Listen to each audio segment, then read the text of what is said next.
Aujourd'hui, on va quand même travailler sur la colère parce que tu m'avais dit que sur toutes les émotions, c'était celle qui était le plus difficile pour toi. Si de là, déjà, je te vais te demander à quoi ressemble la colère dans ta tête. Comment tu l'imagines? Un monstre rouge. Un gros monstre rouge. Il fait la même taille que moi. La même taille que toi. Écoute, du coup, ce gros monstre-là, on va faire du karaté dessus pour l'exploser en 1000 morceaux. On va sauter dessus pour l'écrabouiller. On va le jeter avec nos bras le plus loin possible. Et on va respirer. Parce qu'une fois que la colère, elle est partie, on se sent. Et ensuite, je vais te faire écouter une petite histoire. Enfin, je vais te raconter une histoire. C'est une histoire d'un super-héros. Alors, tu m'as dit que tu n'avais pas forcément de super-héros, mais que tu veux bien Mario. Mario, je préfère Todd. Todd. Ah, mais j'ai mis Mario. Non, Mario, du coup, t'aimes pas trop? Todd, plutôt? Oui, Todd. Ok. Todd, il a des super-pouvoirs.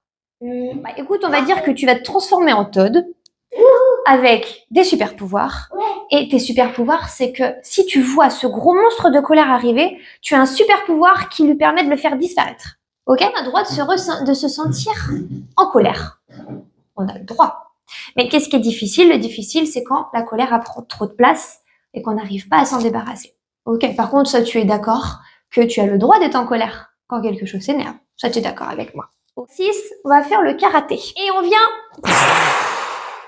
Avec ton bras, tu vas venir exploser ce monstre. Deuxième exercice, on va venir écraser la colère. Donc maintenant, on a explosé ce monstre rouge de colère par terre. Là, on dit que le monstre, il est par terre en 1000 morceaux.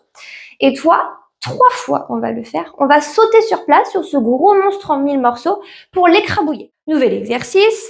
Maintenant, tu as explosé la colère, tu l'as écrasé avec les pieds. Maintenant, on va l'envoyer le plus loin possible. Donc là, pour cet exercice, tu vas prendre une grande inspiration et ensuite tu souffleras par la bouche. Et on fera l'exercice 3 fois. C'est bon pour toi? Tu veux me le dire maintenant à quoi ressemble le stress? Ok, alors dis-moi. Oui. Il y a un panda qui tient la main. Et du coup, qu'est-ce qu'ils te font, c'est le panda et l'ours par rapport au stress? Quand tu sens que tu es stressé, qu'est-ce qu'ils font ces deux animaux-là? Ils voient dans mon corps et du coup, ils vont dans la cabine du cerveau, ils prennent les commandes.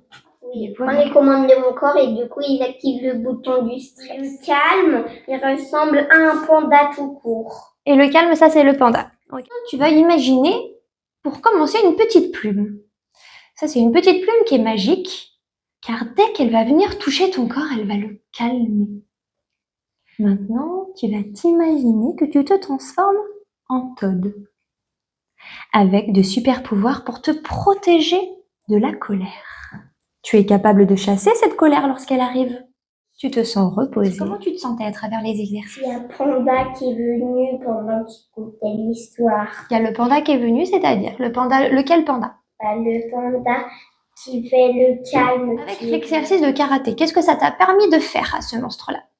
Une explosion nucléaire. Et donc du coup, ça te permettait de faire quoi quand tu sautais dessus? Bah, il pouvait plus rentrer dans moi. Une batte de baseball. La batte de baseball, ok. Je frappais avec la batte de baseball.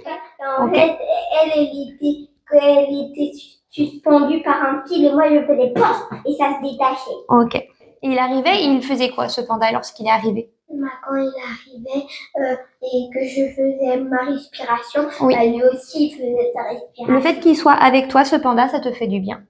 Oui, tu aimes bien avoir ce panda à côté de toi. Donc, tu as utilisé ton bouclier. Et ensuite, c'est là où tu as ton panda qui est arrivé pour te soutenir. Comment il était, ce monstre rouge? Il est parti en courant. Il est parti en courant. Là, ça me calme. La prochaine fois, du coup, on va travailler sur le stress. On fera la même chose avec le stress et donc avec ce panda et cet ours qu'on voit arriver et du coup qu'on veut essayer de faire disparaître ou en tout cas pour pas qu'ils viennent dans ton cerveau pour appuyer sur le bouton du stress. Juste l'ours, là, le panda, il arrive pour essayer de pas lui faire appuyer sur le bouton. Ah, le panda, lui, il essaye de t'aider, mais l'ours, dans ces moments-là, il est toujours plus fort lorsque tu es stressé, c'est ça? Oui, parce qu'il est plus fort quand il y a l'émotion de lui. Tous mes personnages, ils sont plus forts quand il y a leur émotion. D'accord, ok. Donc l'ours, il est toujours plus fort quand il y a du stress. Quand il y a du stress. Et après, le panda, il arrive à prendre le dessus? Oui, des fois parce que le panda, il est très fort des jours. D'accord. Il y a des jours où il est plus fort, il y a des jours où il est moins fort et que c'est plus difficile. On travaillera sur cet ours pour aider toi et le panda pour réussir à contrer cet ours. Ça te va pour toi?